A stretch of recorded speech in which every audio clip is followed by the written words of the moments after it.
Blue Beetle number 13, written by Tony Bedard, art by Ig Guara and Marcio Takara. Okay, so Justice League International Annual. Blue Beetle was teleported into deep space. Zero issue.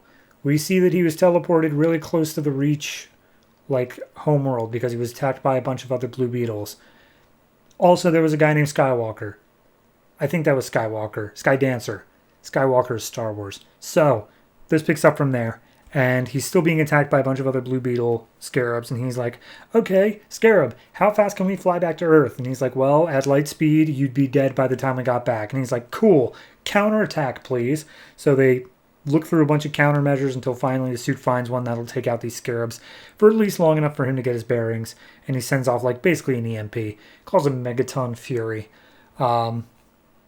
But basically, they manage to knock Jaime around a little bit more until finally the suit's like, oh, they're just firing standard attack measures. And he's just like, this is standard. Why didn't you tell me? How much have you not told me, bug suit? So at that point, he's like, all right, whatever. Just get me into hyperspace. He's like, if I were to take you into hyperspace, your body would literally rip apart. And he's like, all right, well, then take me to the nearest planet. And he's like, okay, well, the nearest planet you're not going to like. And he's like, why not? And as they get in range of the planet, it's literally the Reach homeworld. He's like, all right, welcome to Reach World. And he's like, all right, well, screw it. If we got to go to a planet, we're going to have to do this planet. So he heads in. There's a bunch of drones outside the planet telling him to identify himself. And it's like, okay, well, shut them up. How do we get them off the back? And he fires off a decoy drone that will answer all the comms and put the pursuers on the trail of decoy. And he's like, all right, cool. So we'll be able to get down to the planet at the very least. So once they land on the planet, they're introduced by a couple of worker drones who are basically little bug creatures that don't seem to be completely biologic. They don't have any like tech or anything. And they step up and they start questioning him in some sort of alien language.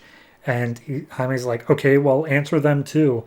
And the scarab throws off pheromones, because apparently that's what answers their question is certain pheromones. And he's like, all right, well, suit, can I trust you to pass for normal while we're here? And he's just like, yeah, I mean, if the Reach get their hands on you, they're also going to destroy me. So, yeah, no, we're working together, Jaime.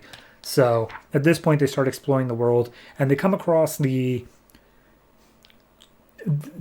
tomb of the unknown soldier for the Reach, but as it turns out, inside they aren't unknown soldiers. It's all of the greatest, like, conquerors and killers that their bodies wore out, and so they came here to be buried. And inside, we see Skydancer, who just wakes up from his pod, and he looks like a goddamn zombie. And he's like, Kajida, my old scarab, I smell you, you're in the air. And then we get a history of everything from the Zero issue.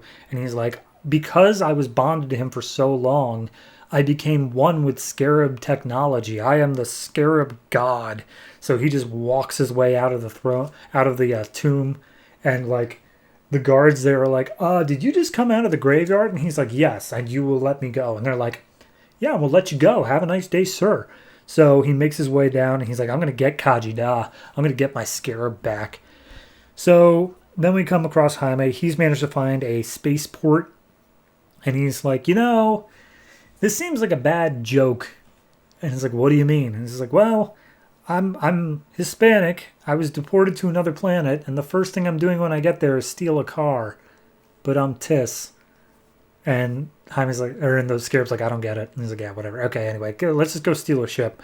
So at this point, another drone finds them, but this one is a soldier drone, and the pheromones aren't going to work on them, and they don't really have a way to get around them.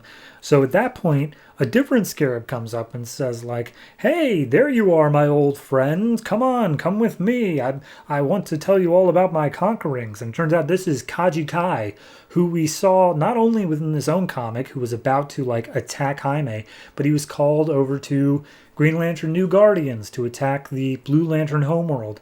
And he comes up to Jaime and he's like, hey, just do what I say and walk away slowly. So he just makes his way away from the soldier drones. And the soldier drones are like, oh my God, that's Kaji Kai. He's so cool.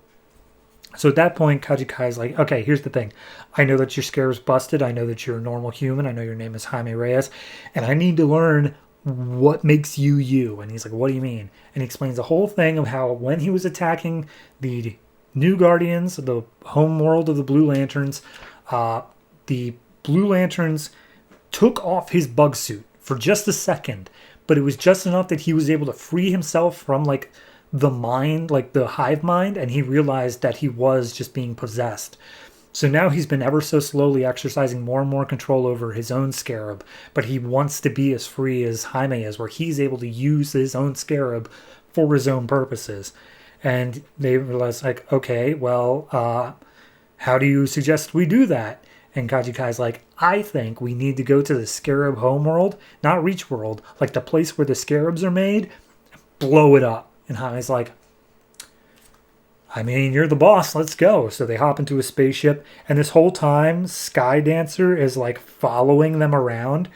And as they make their way in the ship, he like leaps at it, and the door shuts in his face, and he just kind of like does that slow slide down thing that you see in like Looney Tunes. I don't know if it's supposed to be a comedic beat, but it really did feel like it.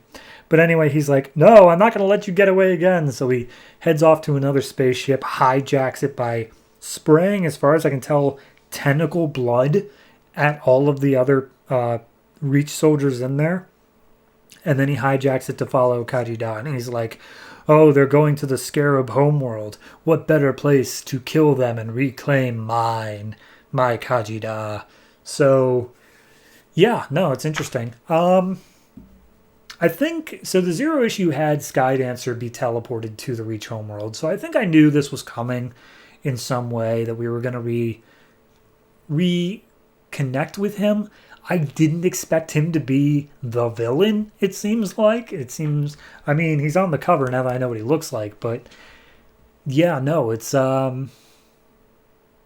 strange, because that didn't seem, when we left him, yes, he wanted to die with the Scarab, but at the same point, it didn't seem like he was evil in any way. But I guess it's been literally millennia since then, so a guy can change in that period of time. Overall, though, I liked how much this issue set up, how much it set forward. Kaji Kai and the whole thing of him, like, of something that happened in a totally different book managed to inform this character, and they're running with it. I think that really did work in a general sense for this character. So overall, I'd say that this one is definitely like a solid 7.5. The only thing that kind of brings it down for me is that the opening sequence just kind of felt really, I don't want to say lackluster, but it felt very rushed. It felt very, okay, we're just kind of like, he's being attacked by all these scarabs, and yet for some reason he's just able to get away from them because the story, it felt like somebody put the writer in that spot and he didn't want to be there. So he just looked for the most convenient out. So overall, it's fine. It's a 7.5, but it's setting up much bigger things, and I am far more interested in those bigger things and seeing how they all turn out in the end.